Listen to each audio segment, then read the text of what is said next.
A conducting bar moves along frictionless conducting rails connected to a 4 ohm resistor as shown in the figure.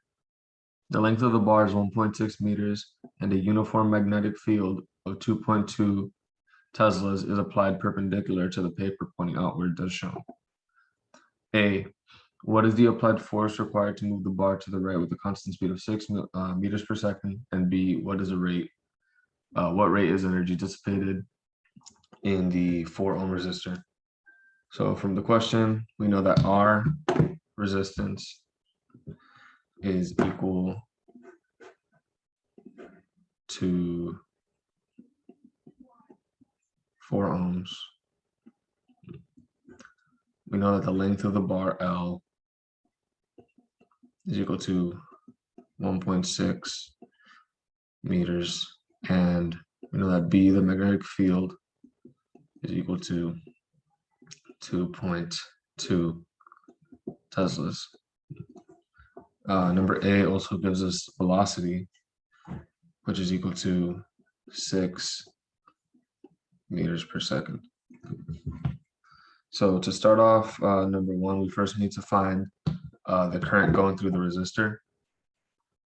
So to find that, we first need to find the electric field, which is going to equal E equals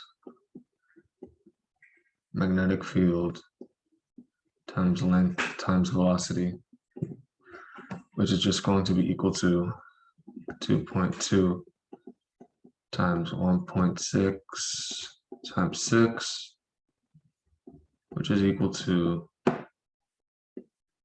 21.12 volts. And then we can use that combined with resistance to find the current, which is I equals electric field divided by resistance, which is 21.12 divided by 4 equals 5.28 amperes.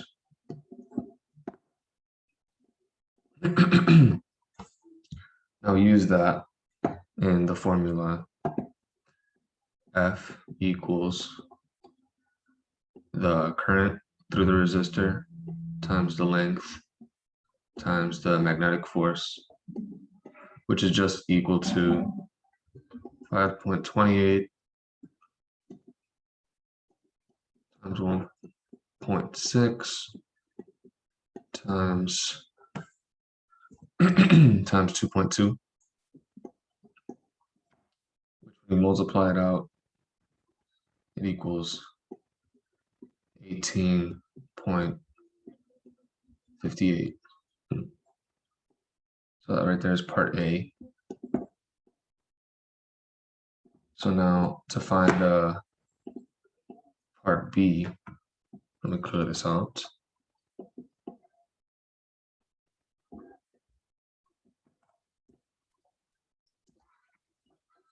So to find part B, we go ahead and use the formula. We'll just call it little r for rate. So the rate of dissipation is equal to I squared times the resistance, which is equal to 5.28 squared times 4. Try that out. You get 111.5 watts. That's the final answer.